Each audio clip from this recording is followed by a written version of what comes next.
Hello, everyone. Welcome to Backyard Musings, broadcasting live from Apple Valley. I'm Steve. I'm Scott. We're in the backyard. A little wet today. Yep, it's gray. Yeah. Seasonal, though. Very nice for this time of year. What did the Scottish say about gray? I can't even remember. I was watching something. It was the return missionary was saying it. The only one I remember is Deutsch, Dench, red sky in the morning, sailor take warning, red sky at night, sailor's delight. Yeah, that's from The Chosen, right? Oh, I don't know. Was that in the Bible? It's from Mariners. Oh. Right? The Seattle Mariners. Seafaring Mariners. So, anyway. Okay, a team of researchers from the United States and Switzerland has reported the discovery of a previously unknown compound in chloraminated drinking water. What the heck is chloraminated? Okay. Chloraminated. That's all right. I'm glad you said that. Inorganic chloramines are commonly used to disinfect drinking water and protect public health from diseases such as cholera and typhoid fever. We need protection from that. We do. We haven't had that for a while, right? Probably because of these chloramines. It is estimated that over 113 million people in the United States alone consume chloraminated water. The researchers have now identified chloronitramide. There we go. Chloronitramide anion, chemically expressed as ClNO2, as an end product of inorganic chloramine decomposition. That's a mouthful. I'm glad you said that. While its toxicity is not presently known, its prevalence and similarity to other toxic compounds is concerning and warrants further study to assess its public health risk. What? Simply identifying the compound has been a challenge and a breakthrough. Would you like to know more? Well, we're going to tell you anyway.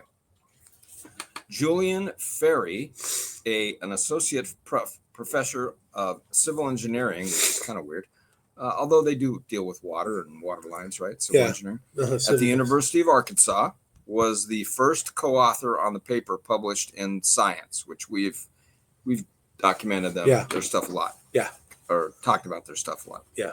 Ferry, I hope I'm pronouncing that right. Yes, it's with an E. Yeah. Ferry with EY.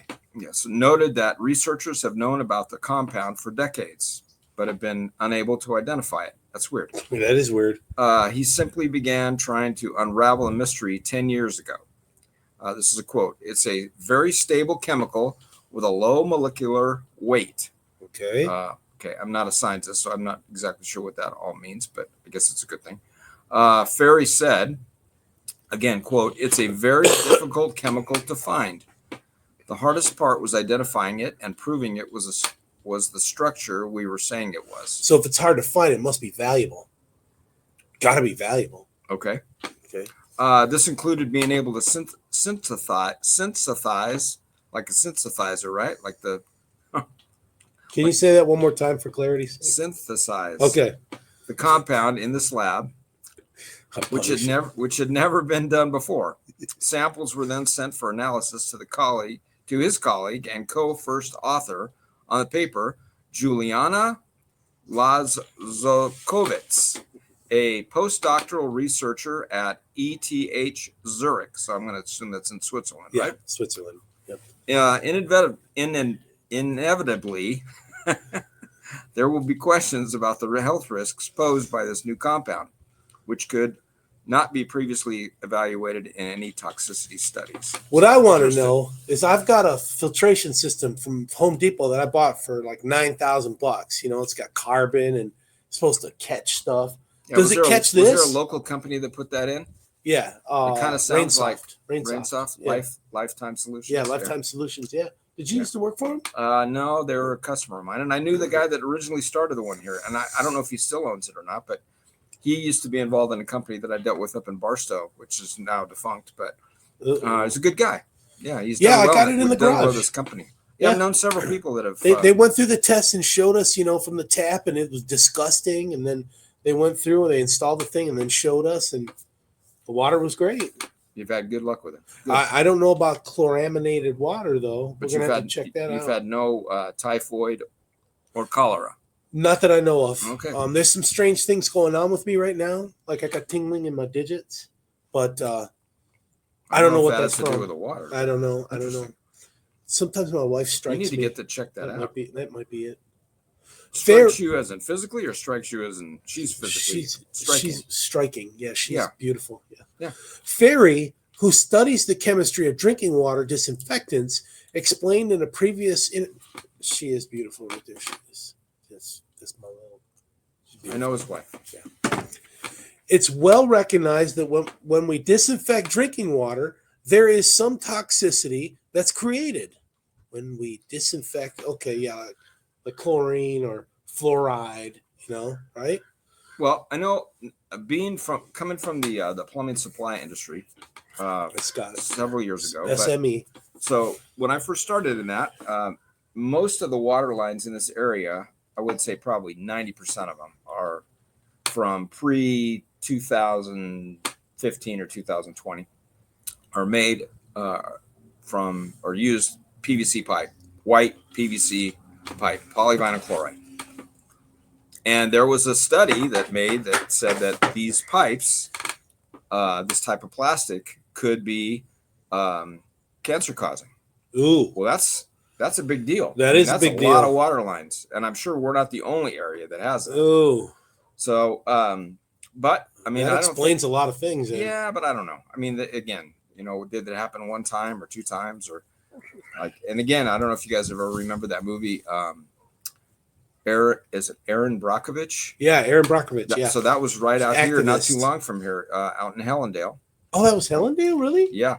Oh, that's where PG&E's water plant was, and all those issues and stuff. I mean, that was a true story in that movie. So, but anyway, getting back to this thing. So it's real. It could be the real deal. Continuing the quote, chronic toxicity, really, a certain number of people may get cancer from drinking water over several decades, but we haven't identified what chemicals are driving that toxicity.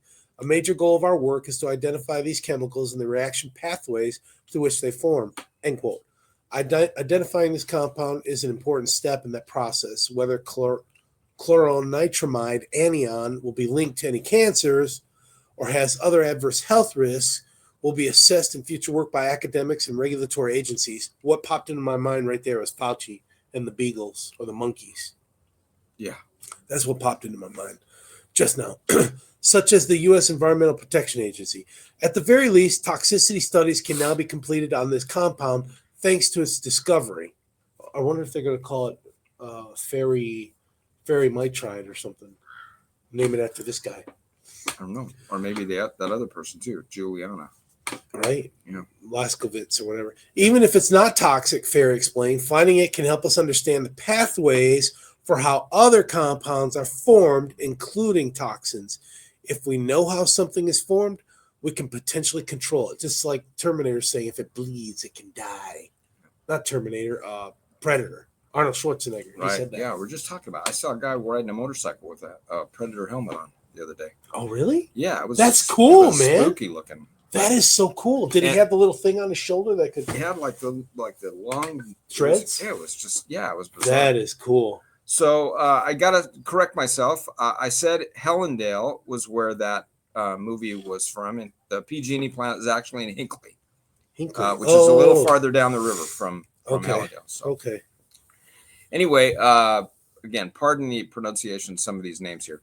So joining Ferry and Laskovitz as co-authors on the paper are Hyung Pham, Thien Du, Samuel Hodges, Christopher McNeil, and David Wamman. Pham, Du, and Hodges are all former PhD students at the University of Arkansas who contributed to this research in Ferry's lab. So that's our citations. Those are the people who did this. So that's we're a little bit tongue in cheek today, but that's serious. Every time, they're spending a ton of money on trying to cure the cause of cancer, right? Yeah. And when we come up with stuff like this, that's when something else comes along that could be causing it. That's taking a step back, right? Yeah. So hopefully that's not the case. Yeah. All right, folks, we appreciate you joining us today. Enjoy your Sabbath tomorrow. We will see you on Monday. Take care. It's Monday today. Today's Monday? Yeah. Oh. Today's not Correction. Saturday. Today's Monday. Correction. We hope you Monday. enjoyed your Sabbath yesterday. Right. Today's Monday. This is Thanksgiving week. Thanksgiving week. Hope you're all spending time with your families. So it's all good. Talk to you later. He's not retired. I'm retired, but he doesn't know when it is. So it's all good.